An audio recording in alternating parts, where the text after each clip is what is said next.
ওলিদের কারামত যে সত্য, অর্থাৎ ওলিদের ক্ষেত্রে স্বভাব বিরুদ্ধ অনেক বিষয় ঘটতে পারে, এই বিষয়টি যে সত্য তা ইমাম তহাবী রহমতুল্লাহ আলী তার আকিদাত তহাবীর 128 নং আকিদার মধ্যে তুলে ধরছেন।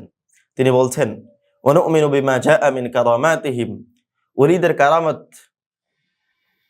সম্পর্কে তিনি বলছেন, ওয়ানুমিনু বিমা জাআ মিন কারামাতিহিম ওয়া সাহহা মিন আস-সিকাতি মিন রুওয়াতিহিম, অর্থাৎ ওলিদের যে সকল কারামত বিশুদ্ধ সনদে প্রমাণিত আছে সে সকল কারামতের প্রতি আমরা বিশ্বাস আনি, সে সকল কারামতের প্রতি আমরা বিশ্বাস রাখি।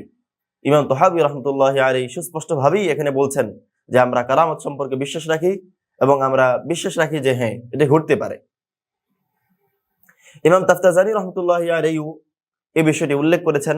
তিনি বলেন যে ওয়াযাহাবা জুমহুরুল মুসলিমিনা ইলা জাওয়াজি কারামাতিল আউলিয়া, অর্থাৎ মুসলমানদের অধিকাংশ আলিম অর্থাৎ আহলুস সুন্নাহ ওয়াল জামায়াতের সকল আলিম এই ব্যাপারে একমত যে অবশ্যই কারামাতুল আউলিয়া এটা সত্য এবং ওলিদের কারামত ঘটতে পারে, এটি অসম্ভব কোনো বিষয় নয়।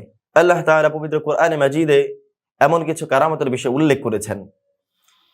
আল্লাহ তাআলা ইরশাদ করছেন, কুল্লামা দাখালা আলাইহা যাকারিয়াল মিহরাব ওয়াজাদা ইনদাহা রিজকা ক্বালা ইয়া মারইয়ামু আন্না লাকি হাযা ক্বালাত হুয়া মিন ইনদিল্লাহ, অর্থাৎ জাকারিয়া আলাইহিস সালাম যখনই মারিয়াম আলাইহিস সালামের বাসস্থানে পৌঁছতেন, তার ছোট্ট ঘরটিতে তার কামরায় ঢুকতেন, তখনই দেখতে পেতেন যে সেখানে বেমৌসুমী ফল রয়েছে। আর তখন বেমৌসুমী ফল কোথাও থাকা এটি একটি স্বভাব বিরুদ্ধ বিষয় ছিল। কাজে জাকারিয়া আলাইহিস সালাম অত্যন্ত আশ্চর্য হয়ে জিজ্ঞেস করলেন, আন্না লাকি হাযা, এই বেমৌসুমী ফল তুমি কোথায় পেলে? তখন মারিয়াম আলাইহিস সালাম জবাব দিলেন, হুয়া মিন ইনদিল্লাহ, এটা আল্লাহ তাআলার পক্ষ থেকে এসেছে।